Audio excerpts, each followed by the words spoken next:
The storm came without warning, battering the thin tin roof of the bungalow with a ferocity that made Amaka's heart race. It wasn't the rain that had startled her.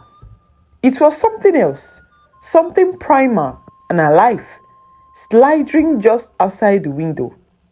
"Chidi," she whispered, shaking him awake. Chidi groaned, pulling the blanket over his head. "It's just the rain. Go back to sleep, Amaka." But Amaka couldn't.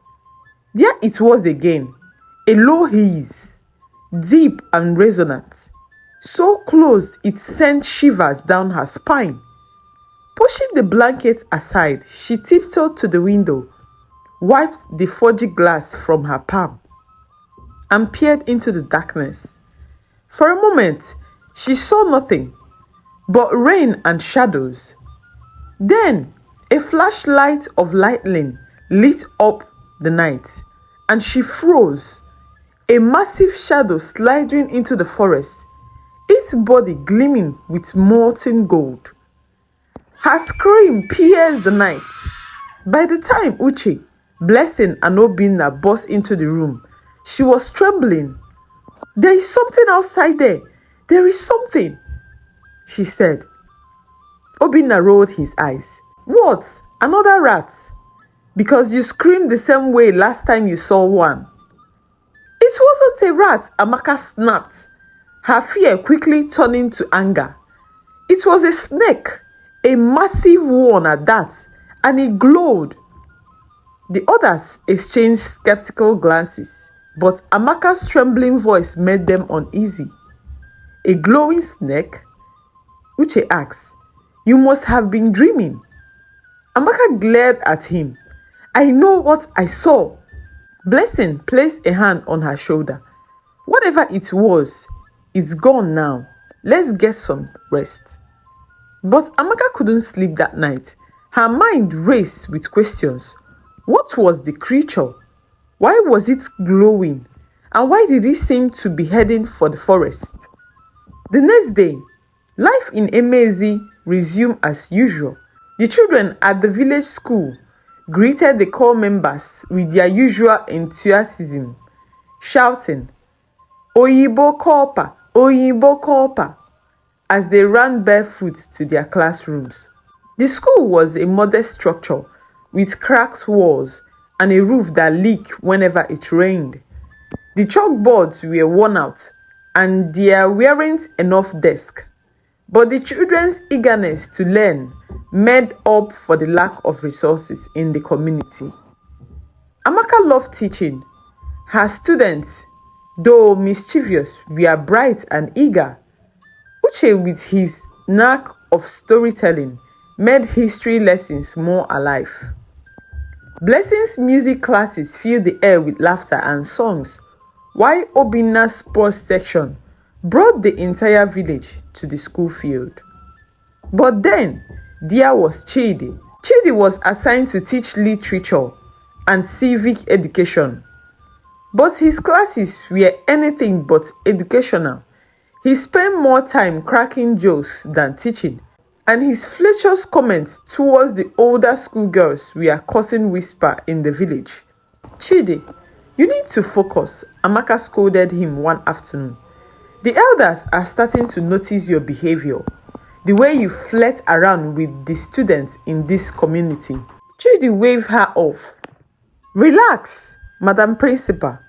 The kids love me, and that's what matters most to me."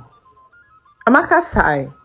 Chidi's carefree attitude was beginning to strain the group's dynamic, but she didn't have the energy to argue. During lunch, she confided in Blessing. "I think there is something about this village we don't know," Amaka said, lowering her voice. Blessing nodded slowly. "You have noticed it too, haven't you? The way the villagers talked about the forest, like it's sacred or something. And have you seen the carvings on the trees? They all look like snakes." Amaka shivered. "Do you think it has something to do with the creature I saw last night?" "Yes," Blessing replied. There is a rumor going on about a python's light in this village. I heard the python's light is a diamond and is sacred to them. Amaka gasped. It was exactly what she had saw the night before. One evening, Chidi returned from the forest, his face pale and his voice jumbled. I saw it, he said, his voice barely above a whisper. So what? Obinna asked, grinning. Another ghost story? Because since we came to this community to serve, all of you have been running mad. Chidi replied, it was a python, a huge one, and it was glowing. The room fell silent. Even Obinna stopped smirking. You are joking, Uche said. I am not. It was coiled around something bright, like a diamond. Amaka's stomach churned. You shouldn't have gone into the forest. The villagers said it's sacred. Sacred or not, Chidi said, that diamond is worth billions. If we could get our hands on it. Don't even think about it, Amaka snapped. We are going to the forest, Obinna said, his eyes gleaming with mischief. If there is really a glowing snake out there, I want to see it for myself. Amaka stared at them in disbelief. Are you insane? Do you know how dangerous it is? That is the point, Chidi said with a wink. What's life without a little adventure? Long time ago, before Emezi became the quiet hidden village it was said to be a land of immense prosperity. The soil yielded bountiful harvest, the streams were rich with fish, and its people lived in harmony within the land. But this prosperity came at a cost. According to ancient legend, a sacred python, Ekenwai, was entrusted by the gods to guard a mystical diamond deep in the forest. The diamond wasn't just an ordinary jewel.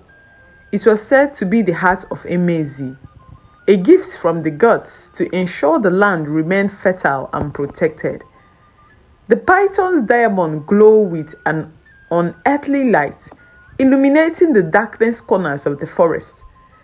The elders told stories of how travelers who lost their way at night would see the diamond's glow and be guided back to safety. The first betrayal came centuries ago when a greedy king from a neighboring kingdom heard of the glowing diamond. Driven by greed, he led a group of soldiers into the forest to steal it. None of them returned. Villagers reported hearing blood-curdling scream coming from the forest, followed by a deep, resonant hiss that echoed for days. It was in the midst of all this that the core members arrived in Emezi.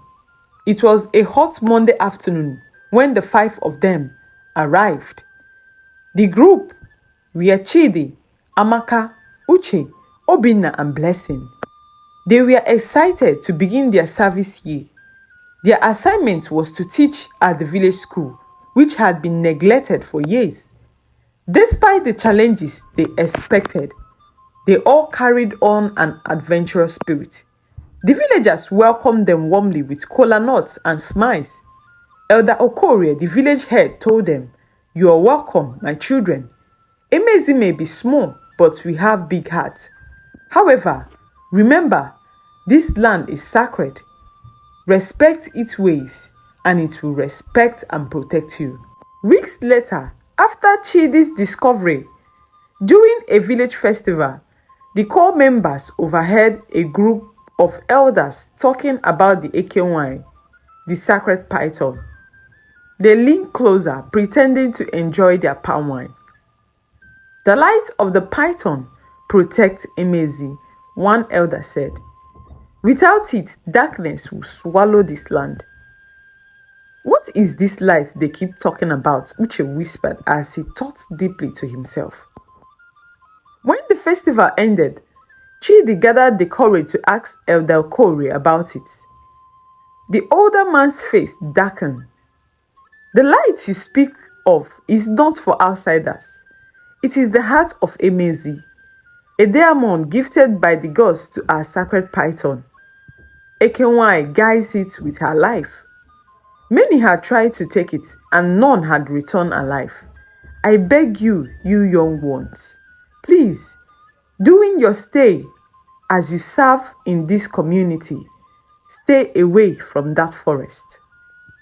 The core members pretended to lose interest, but deep down, the mystery intrigued them. As they stormed into weeks, Chidi's obsession grew. He began talking about stealing the diamond, brushing off the warnings of the village elders. Think about it, he told the group one night. A diamond like that would make us stinkingly rich. We wouldn't have to struggle anymore in our lives till we die. Amaka was furious. You are insane. That diamond isn't yours to take, Chidi. Comport yourself. Obinna, who often found Chidi's antics amusing, shrugged. It's just a stone. These villagers are too suspicious. What's the harm in taking a closer look? Blessing, the quiet of the group, voiced her doubt. What if the stories are true? What if there is a curse attached to that diamond? But Chidi was relentless. Curses aren't real, he said. Do you really think a snake can stop us? Their once tight bond began to fray.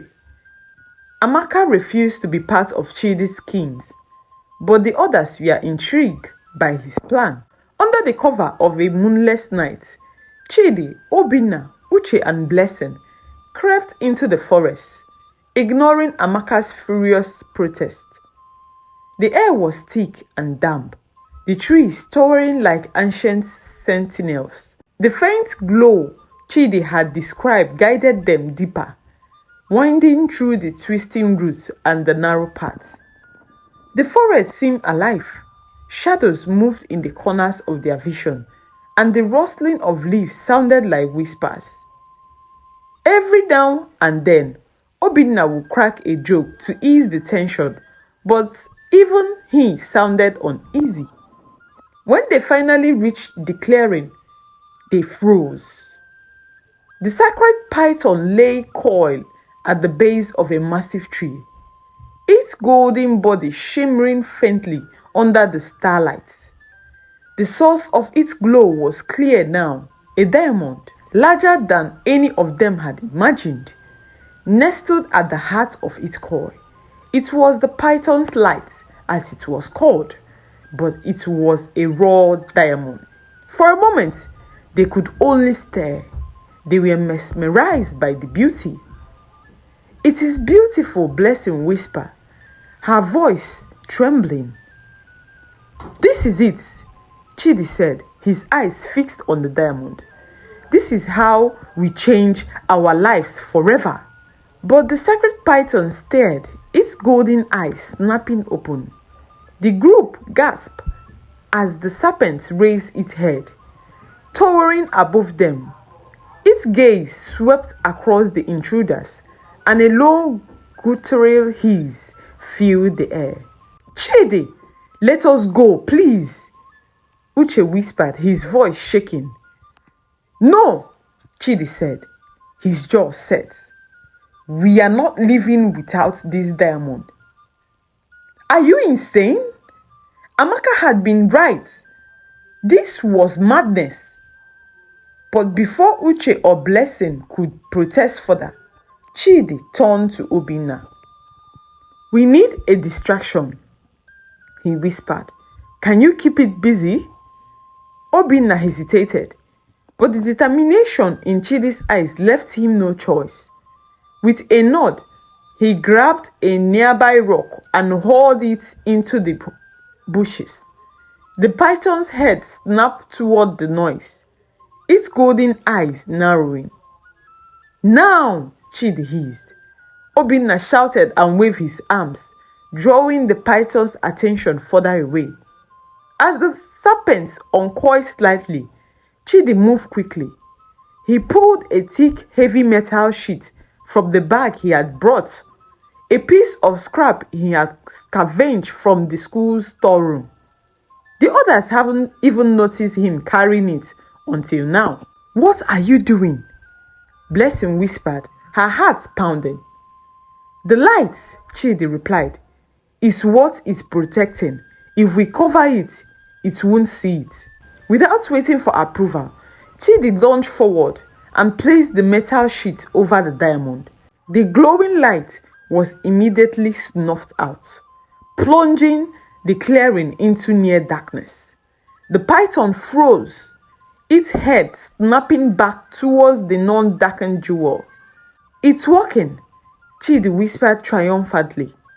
"Run!" Obinna shouted as the python began to thrash wildly, its massive body thrashing into the tree and shaking the ground. The group sprinted through the forest, Chidi clutching the covered diamond tightly against his chest. The python's furious hiss echoed behind them as it slithered through the trees, searching for its stolen light. "Chidi, what did you do?" Blessing shouted, struggling to keep up. "Relax," Chidi panted. "It can't see the light anymore. We are safe." But they were far from safe. Though the diamond's glow was hidden, the python's anger was palpable. Its massive body tore through the undergrowth, flattening trees in its path. The ground shook with each movement, and the air was filled with the sound of snapping branches and the occasional deafening hiss. "It's still chasing us," Uche yelled, his voice hoarse with fear. "It's following our scent," Blessing realized. "We had to do something now." "Just keep running," Chidi barked, refusing to loosen his grip on the diamond. They burst out of the forest and into the village, their frantic scream waking the sleeping villagers. Elder Okorie emerged from his hut, his face pale with fear. "What have you done?" he shouted, his voice booming over the chaos. Before they could answer, the python appeared at the edge of the forest. It rose high above the trees, its golden eyes scanning the village. Without its light, it looked lost, but no less dangerous. "Where is the diamond?" Okorie demanded, turning to Chidi. "It's safe," Chidi replied, holding the covered jewel tightly. "It's just a stone. Why does it matter?" "It is not a stone," Elder Okorie said, his voice trembling. "That diamond is the heart of this land. Without it, Emezi will die." The python's hiss grew louder, and it began sliding towards the village. The ground shook as it advanced, its golden eyes burning with rage. Villagers scattered, screaming, as the serpents closed in. "Give it back!" Okorie shouted, pointing his staff at Chidi. "No!" Chidi shouted back. "Do you know what this is worth? Billions! It can save us all. It can even change this community." "Save us from what?" Uche snapped. "You are going to get all of us killed." The python let out a deafening roar, its body coiling tightly around a nearby hut and crushing it into splinters. The villagers fell to their knees, chanting prayers in unison, their voices rising above the chaos. Blessing grabbed Chidi's arms. "Chidi, please, this isn't worth it. Throw it away now, before you get us killed." But Chidi's grip only tightened. "It is mine," he said, his voice cracking. "We have come too far to give up now." The python lunged. Its massive body knocked Chidi to the ground, sending the diamond rolling across the deck. The metal sheets fell away, and the diamond's light spilled out, bathing the village in its radiant glow. The serpent froze, its eyes locked on the jewel. Slowly, it reclaimed the diamond, wrapping its massive coils around it once more. For a moment, the village was silent. Then the python turned its goldy gaze on Chidi. Before anyone could react, it struck, its powerful jaws closing around him. His screams were brief, silent as the serpent coiled tightly, crushing him in its grip. The surviving corps members knelt in the death, trembling as the python slithered back into the forest with its diamond. The villagers watched in stone silence, their prayers trailing off into the night. Elder Okorie stepped forward, his face grim. "You have broken the sacred trust of this land," he said. "Leave Emezi at once. Leave at dawn and never return." As the corps members left Emezi the next morning, Amaka walked silently beside them, her face pale with anger and grief. "This is what greed does," she said faintly.